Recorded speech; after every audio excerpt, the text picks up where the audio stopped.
Let's talk about a boundary framework that actually works. When I say boundaries, I'm sure you feel like you've tried everything before. You explain your needs, you try to be calm, you try to be respectful, you try not to hurt anyone's feelings, and yet something still isn't working. Hi, I'm Sahaj Kaur Kohli, a practicing therapist who makes videos at the intersection of mental health and culture. Today, I want to talk about why boundaries fail, and I want to share the exact framework I use with my clients to help them set boundaries that actually work. This is a framework that was initially created for people who come from a culture where no feels like a betrayal. But quite honestly, this framework can work for anyone who struggles with setting boundaries. First, why do boundaries even fail? Most people think boundaries don't work because the other person is selfish, because the other person is being disrespectful, because the other person isn't willing to change. Of course, sometimes that is true, but very often what I see in my work and with the Brown Girl Therapy community that I serve is that boundaries fail because we see it as a statement, not as a structure.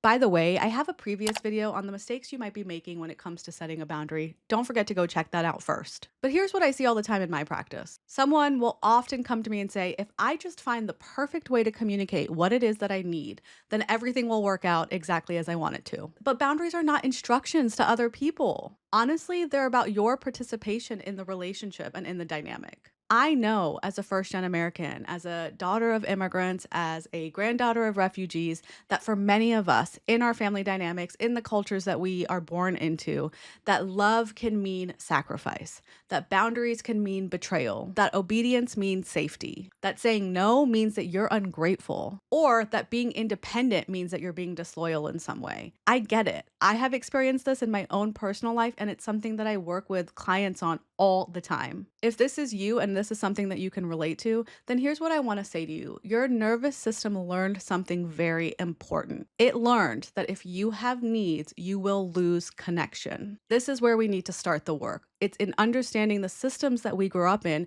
and how we learn to adapt in those systems. It makes sense that if you try to set a boundary, it feels awkward. It feels like you're doing something wrong. It's incredibly uncomfortable. Your body is starting to sweat. Your heart is racing. You're struggling to get the words out. And that's exactly why you might freeze, why you might cave in, why you might just avoid setting the boundary altogether. It's not because something is wrong with you. It's because you weren't taught this skill. And that's the thing, is boundary setting is a skill.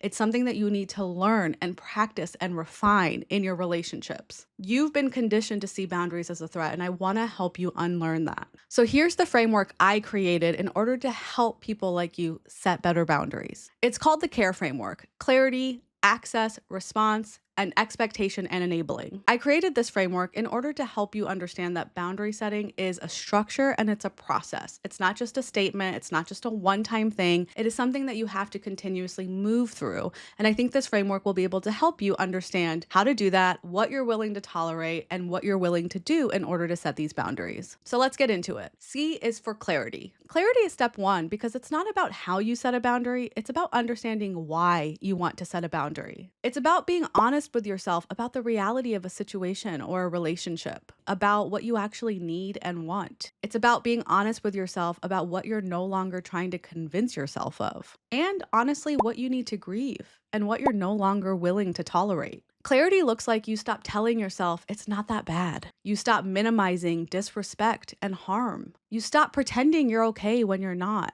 You stop hoping that the other person will just be different. Clarity is about setting an internal boundary, starting on the inside of why you want to set this and the reality of the situation that you're living in. Before you ever change access or behavior, you have to be very honest with yourself that something needs to change. And that can only come from inside. Clarity wants you to ask yourself, what is actually true for me in this situation? A is for access, because boundaries are not just about what you say and what you do.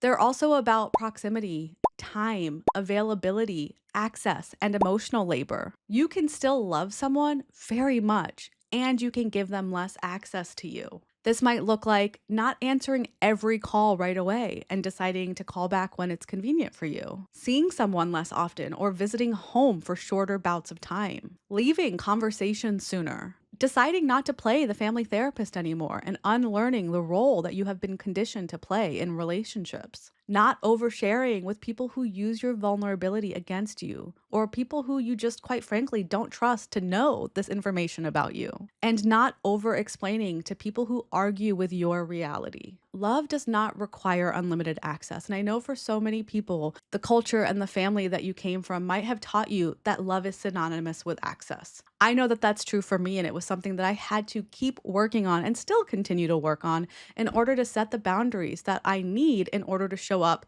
well in my relationships. Unlearning this is going to take time. You have to be patient and compassionate with yourself. It happens slowly, but I promise the process is worth it. One thing I like to remind people is that it's not an all or nothing game. Ask yourself how you can give 10% less access to someone, or if you can make a change by 10% in a relationship. I'm not asking for you to go from 0 to 100, just make a 10% change to access when it comes to a relationship. Remember that privacy is a boundary. Silence is a boundary. Nodding and not over explaining is a boundary. Sometimes you have to consider each relationship and dynamic as a container and decide how you can operate within those containers. Obviously, this will change person by person and it depends on the situation that you're in, but it is a way to look at access and how you want to engage and disengage in these relationships. You can ask yourself, how much of me in my life do I need to share or give in this relationship? The hard thing about this question is you might find that in some relationships,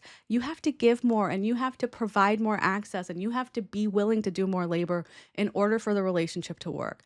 That is such a hard thing to realize because then you have to decide, are you willing to do less, share less? This is where the 10% tip really can help you, but it's also about grieving the fact that relationships exist because they work a certain way and maybe you're not willing to operate in that way anymore. R is for response. This is where boundaries often collapse, and this is where all of the work tends to land in my therapy room. This is where people keep talking about setting the boundary instead of acting, because the reality is a real boundary always includes some kind of behavioral change. And that is such a hard thing to do when you are used to things operating in the way that they exist. We can talk about setting boundaries all day long. We can talk about how to set them. We can talk about why they do or don't work. But at the end of the day, there needs to be some kind of action that happens. R is where you ask yourself, what do I do if this behavior continues? How will I protect myself? This can be leaving an event, setting a firm communicative boundary, signing off work at exactly 5 o'clock because you want to have better work-life boundaries. Whatever it is, this is where the actual action comes in. Quite honestly, this is where most people I work with get stuck. Being trapped in ambivalence can feel a lot safer than actually making the change. I know. Ambivalence can sometimes be protective for many of us. Okay, I can understand that two things can be true, and I can sit in this discomfort rather than actually doing something, which is also uncomfortable, to make the change. Some people are okay staying in ambivalence, and that's also okay. But honestly, you have to decide. Don't use excuses that boundaries don't work or you don't know how to set boundaries or the other person won't change. If you actually want to set a boundary, you have to be prepared to make a change. And if you're not ready to make a change, that is also okay. You just have to be honest with yourself. Before we get into the last step of the C.A.R.E framework, please consider liking, subscribing, or hitting the bell button if you found this helpful. It really helps me make the channel grow. I really want to continue to make videos that are free and accessible for you. It also makes sure that you don't miss any future videos that I create. And if there's anything specific you want me to talk about or educate on, please just comment on one of the videos and I'll be sure to see it. Now back to the C.A.R.E framework. E is for expectation and enabling. This is where you ask yourself honestly, what am I still hoping for and what am I still helping continue? Letting go of expectation is often the part of boundary setting that requires grief work. Grief of what you probably won't get in the relationship, grief of what won't exist in the relationship, and grief of who you wanted the other person to be and the kind of relationship you were hoping for. It includes letting go of the fantasy that they'll change or that they'll finally understand. It includes letting go of the part of you that keeps fixing, enabling, trying, smoothing. Once you have a more realistic expectation of the reality of the situation, think C for clarity. You can also stop expecting more from someone than they're showing you they can give. You can also stop enabling the dynamic as it exists in a way that might be harming you. For example, stop getting upset that every time your mom and dad get into a fight, you are being pulled into it. Stop laughing it off when people make the same comment over and over again about your body image when you've asked them to stop. And stop expecting to go home for the holidays and for it to magically be different. Instead, you want to go back to clarity on all of these situations. That's why this is a framework that requires you to move through these steps and continue to work through these steps until you get to a point where you are comfortable actually doing something that feels right to you. Boundary setting can be really difficult, but I really hope this framework can help you set more realistic expectations and more realistic boundaries that work for you in your relationships and situations. Again, remember that it's not all or nothing. It takes time. You have to be nice to yourself, but I hope this video was helpful.